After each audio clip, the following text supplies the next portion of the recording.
Hi, welcome back. So this is just going to be a short lecture on Sartre's view on bad faith or self-deception, and that's from the reading in the Kaufman book. You might want to follow along on the notes, like I have the notes posted on the Canvas site. Also, if you want some background on Sartre, Brian posted a presentation. He submitted a presentation, so that'll give some, just biographical information about Sartre and his influences and so forth like that. So in any case, this section that we're talking about on self-deception is from this book, Being in Nothingness. This is, you can see, it's a pretty thick book, and it's really pretty difficult, but actually this part I think is one of the easier to grasp parts of Being in Nothingness. First of all, just to start with Sartre's idea of consciousness. Now, when we're looking at phenomenology, we've said one aspect that phenomenologists pay attention to is that, every time you're conscious, every time you have an experience, it's an experience of something, right? That it's got to have some kind of content to it, and that property is known as intentionality. One point that Sartre makes is there's also some aspect of nothingness to every conscious experience as well. There's got to be some kind of contrast. So it's not only about something, but it is kind of juxtaposing that against something that's not. So he says, consciousness is a being, the nature of which is to be conscious of the nothingness of its being. So what does that mean?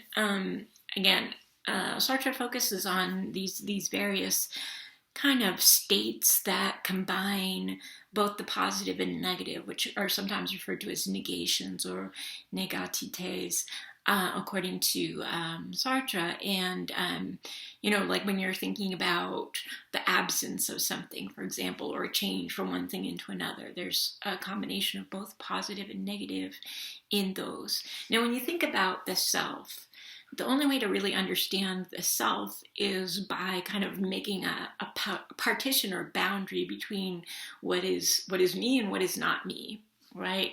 If that idea, the religious idea of being one with everything, so there's no boundary between you and the rest of the world. But when we think of ourselves as a distinct entity, we have to separate what I am from what I am not. Okay, so that's part of just our consciousness of who we are, of being sort of self-aware beings, is to separate what we're not from what we are. Okay, so some of these attitudes of negation that are relevant in Sartre's thought, like he talks about irony. So irony being, of course, the term irony is used in a few different ways, but saying something that's like the opposite of what you mean. But self-deception is a particularly important one because this ties into the whole existentialist concept of authenticity. Okay. Now, we talked about this really briefly in class before the break, but one important puzzle about self-deception is how it's even possible, because we might say, well, when we deceive another person, we have information that we perceive to be true. We have certain beliefs about what's true, and we try to hide that from the other person. So when I'm deceiving somebody else, I'm in possession of information that I'm deliberately concealing from that other person. Now you might ask, well, how does self-deception work? Because you're going to be in both the role of the deceiver and the deceived. So how can you both have that knowledge, have that information, and lack it at the same time? So it's really challenging to explain how that's even possible. Again, he doesn't want to deny that it's possible because it's actual. So if it's actual, it's got to be possible, right? So again, this quote, a person can live in self-deception, which does not mean that he does not have abrupt awakenings to cynicism or to good faith, but which implies a constant and particular style of life. We can neither reject nor comprehend self-deception. We can't reject it because we see it happening, but we can't comprehend it because it's so puzzling how you could be in a position of actually lying to yourself. Okay, I want to say a little bit about the term good faith. Now, Sartre uses the term bad faith to talk about self-deception. Good faith in this sense means, just sort of trusting your beliefs, just not really questioning them. So you might say like a good faith agreement, like you're not going into the trouble to try to confirm it. So in that sense, it's faith, but there's nothing dishonest about it, right? You're just kind of trusting. So that's good faith. Bad faith is where you're accepting something also without evidence, but where there's an element of deception behind it, and particularly self-deception. Okay, and cynicism. He talks about cynicism in relation to lying to somebody else. Like this is just pure cynicism. If you just tell somebody, like, "Oh yeah, this car I'm selling you runs great," or whatever like that, you're trying to deceive them in a completely deliberate. What would you say? Not necessarily malicious, but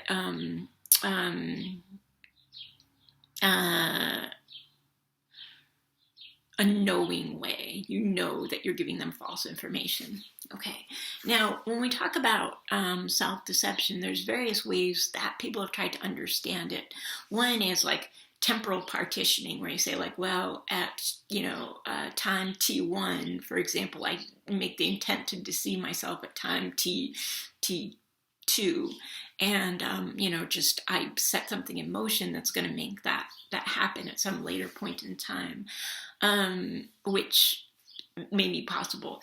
In Freudian psychoanalysis, there's partitioning based on different parts of the mind or the self, right? So you've heard of that id, the ego, and the superego. Now, Sartre just specifically talks about the ego and the id here. So the ego being conscious and the id being unconscious. Now that kind of works to explain self-deception because you've got these different parts, so one part is deceiving the other.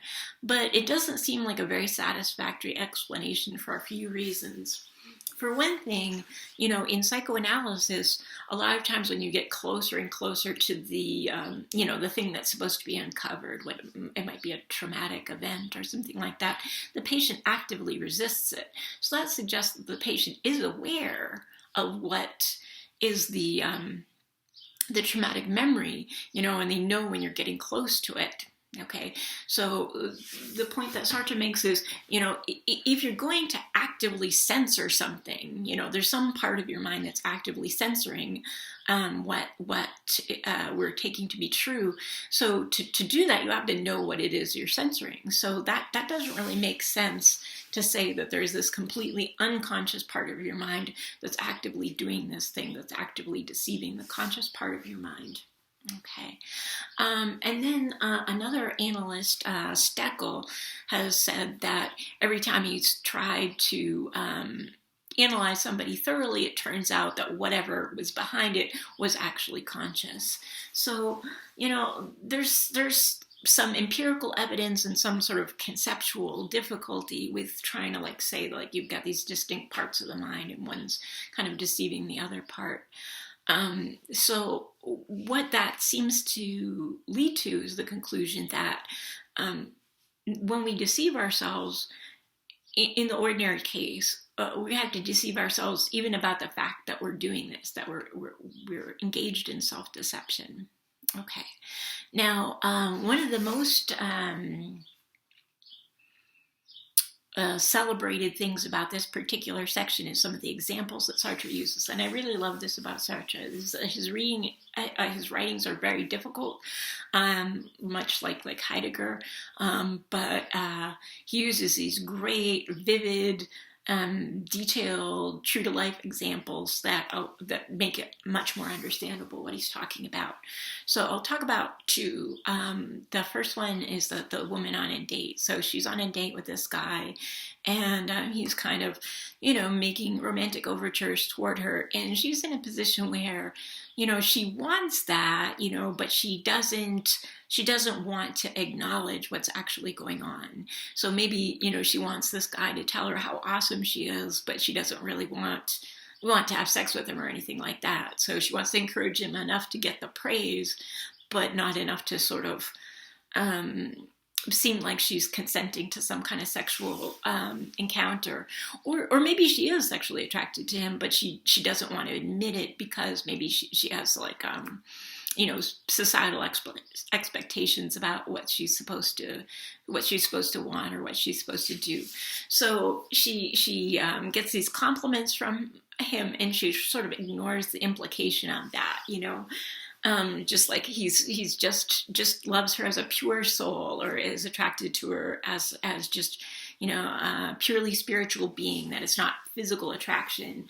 But it's clear she wants to be treated as physically attractive. She wants him to think that she's like alluring or whatever like that, but she chooses to interpret it in a more abstract way.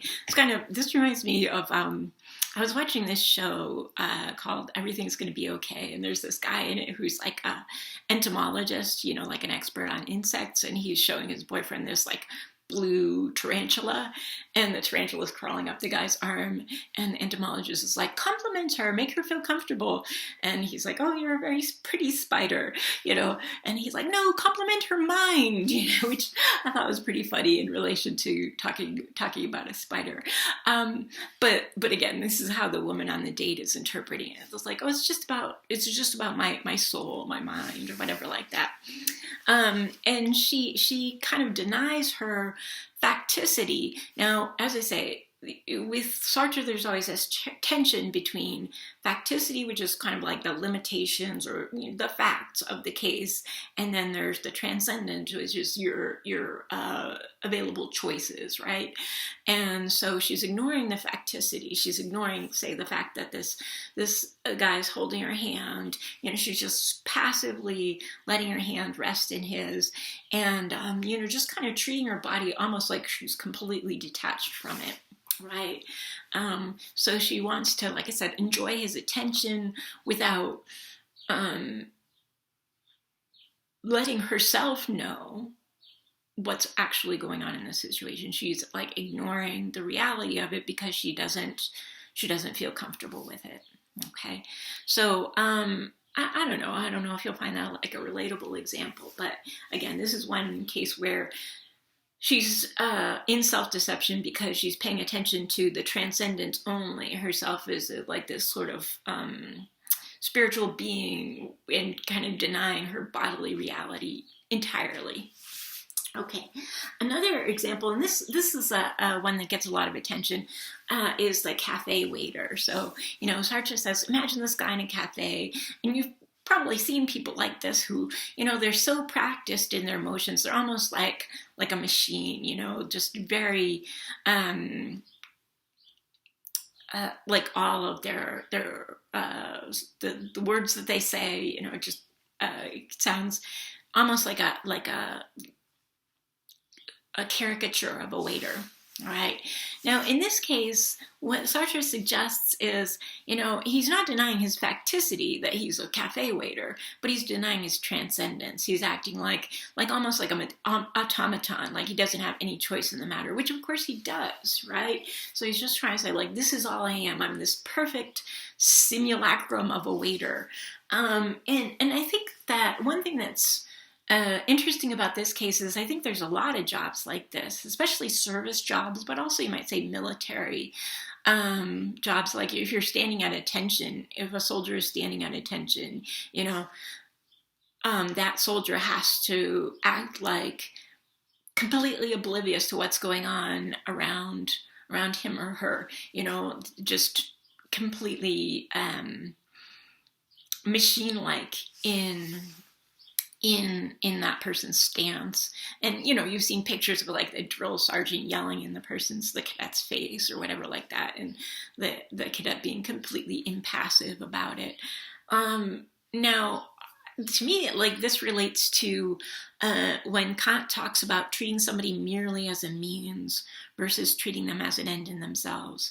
So again, a lot of people, when dealing with somebody in the service industry, whether it's like a server at a restaurant or like a cab driver, Uber driver, or whatever like that, they're just treating them as a mere means, kind of almost ignoring the fact that this person is a human being who has their own life, their own choices, their own, need to pay the bills, etc.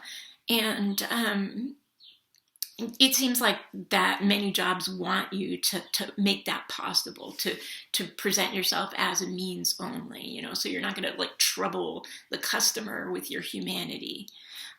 So that's kind of what this waiter is doing. He's just like he's just being the perfect waiter and not letting any glimmer of his true self, or whatever you might call that, come out to the surface. Okay, so then playing a role becomes an end in itself, right? Now, when we look at these examples of self-deception and say, like, all of us engage in this sometimes to some degree or another, so how can you be authentic? How can you be sincere? Sartre defines sincerity as being what one is. And that seems like that's the easiest thing in the world to do. Just be what you are. And, how could you do otherwise? But in reality, Sartre wants to say that's pretty much impossible to do, at least at the present moment, because as soon as you realize what you are, kind of you've already transcended it. You already have the capacity of being something else. Sometimes people will say about themselves, like, "Oh, I'm a selfish person. You have to understand that about me." But if you know that you're selfish, then that gives you the capacity to not be selfish. It's like, this behavior is a certain way. I could choose to behave some other way, Again, another quote from that is, as soon as we posit ourselves as a certain being by a legitimate judgment based on our inner experience, or correctly deduced from a priori or empirical premises, that very position we surpass. By that very position, we surpass this being, So, like, once you're aware of it, you already have the capacity to move beyond it, okay? Now, this sincerity is possible when we're looking at our past, when that's sort of like no longer where we're at right now. You might say, like, I used to be this kind of person. Recognize that now, kind of from a certain objective distance, or more objective distance, but I couldn't see it at the time that was going on. So it says the way to think about this one, it is to say that sincerity and self-deception are kind of like mutually interdependent. So self-deception is possible only because sincerity is conscious of missing its goal inevitably due to its very nature, So there's this gap between what we are and what we know about what we are, and that gap allows self-deception to come in. Okay. Now, one other kind of self-deception I just want to mention, with the woman on the date or the waiter, they were kind of like denying some aspect of what they are, either their facticity or their transcendence. But we also might not deny what we are, but present ourselves as something that we're not, So, for example, presenting yourself as a courageous person when you're not, okay? And again, another quote, "At the moment when I wish to believe myself courageous, I know that I am a coward." So again, it's like, why do you want to project this? I want to project this because I don't believe that that's what I am. This is what I would like to be, but not what I am. Okay. This makes me think of something that I've observed. My father once said to me, "Anyone tells you they're not a liar, don't trust that person." And I would extend that more generally. Usually what people tell you about themselves is false. I'd say, like, people show you what they are through their behavior, but if someone tells you, "I'm an honest person," or "I'm a considerate person," or I'm this or I'm that, chances are they wouldn't feel the need to tell you unless they were concerned that you might think otherwise. So, that can be a tip-off for what they're trying to hide, what they're not really like. So with that, this as an aspect of self-deception, it's sort of like doing that to yourself, telling yourself, I'm a really courageous person, I'm a really compassionate person, because you want to conceal from yourself that you really lack that trait. Okay.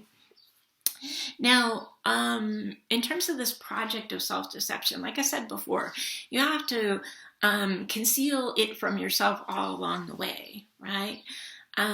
Now, part of the possibility of doing this has to do with how we think about belief, okay? So we have all these sort of like run-of-the-mill everyday beliefs, and we don't even tend to think of them as beliefs because, they just seem like facts to us. We're not even aware of the fact of our believing it. So if I say something like the sky is blue or snow is white or something like that, I don't even think of it as a belief.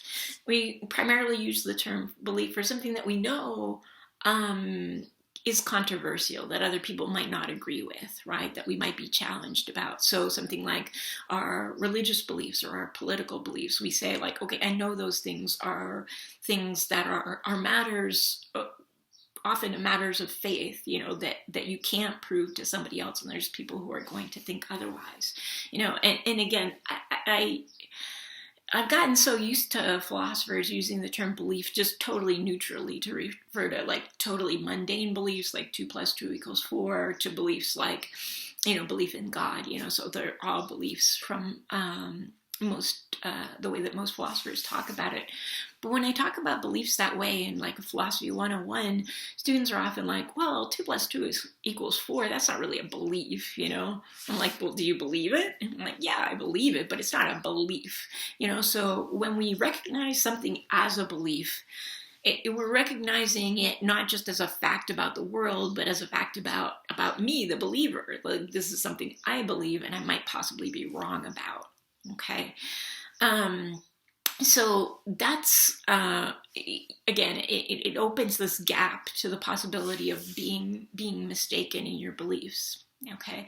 And also too, it creates a problem in trying to get yourself to believe something. When you're deliberately trying to make yourself believe something, it's not going to work. It's like if I know that I'm trying to say, like, rationalize something that I've done, if I know it's a rationalization, I'm not going to be able to successfully rationalize it to myself. Okay. So in order to successfully engage in self-deception, I have to fool myself about what I'm doing. And again, another quote, I'm not only in self-deception at the end of my effort, at the very moment when I was disposed to put myself in self-deception, I of necessity was in self-deception with respect to this same disposition. Okay, so it's not going to work if you know you're doing it. Okay, so how does it work then? Sartre's analysis is to say, well, we make judgments about what kind of evidence to take and what evidence to reject, right? So if you've looked at cognitive biases at all, a common one is confirmation bias, which people do all the time. And confirmation bias, again, you see this all the time, say in political disputes, where somebody, if they hear something they don't like, they'll just say, well, that comes from that, media outlet, and they're completely unreliable.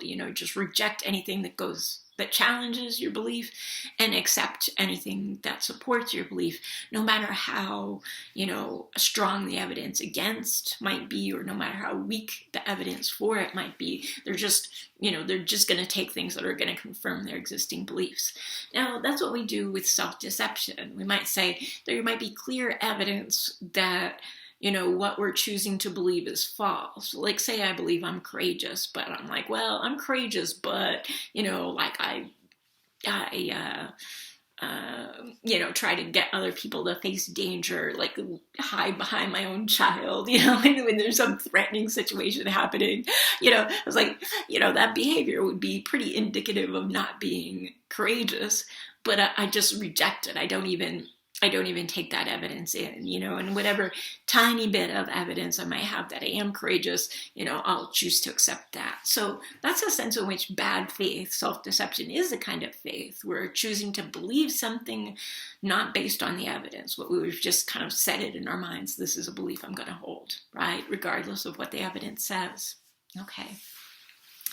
So, yeah, we engage in self-deception by basically deciding in advance what kind of evidence we're going to pay attention to and what we're going to reject. Okay. So because of that goal, not to be persuaded otherwise, it's a kind of faith, I'm like, I'm going to believe this come what may. Okay. So part of how that relates to consciousness is that when we're conscious that we have a belief, we are also aware that that belief is just a belief, that it's possible that we could be wrong about that. And that possibility allows us to engage in self-deception. Okay. So self-deception is what Sartre calls a metastable state, right? It kind of has to shift between two things, but kind of maintain a certain equilibrium in which we both believe something and we don't believe it. And again, sometimes you can see that happening with self-deception, like a person might kind of come to the surface of like, I kind of know this is true, and other times be like completely buried in that self-deception. So again, it sort of maintains equilibrium over time, but it's not a completely stable equilibrium. Okay.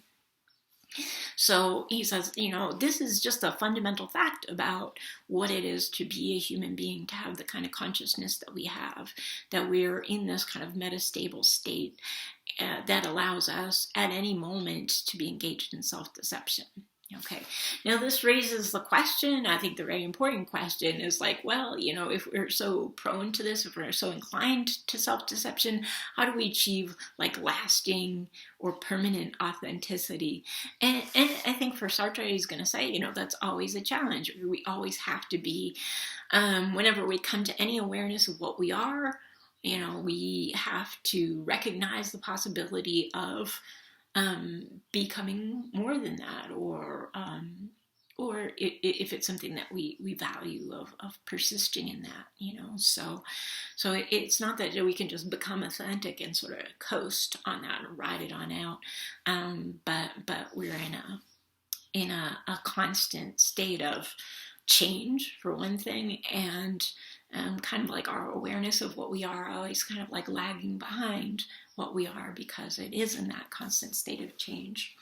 Well, I hope that's relatively clear. If you have questions about this reading or anything about the course, feel free to email me, and I'll get back to you as soon as possible. The next lecture will be talking about Sartre's view on existentialism as a type of humanism. All right, take care.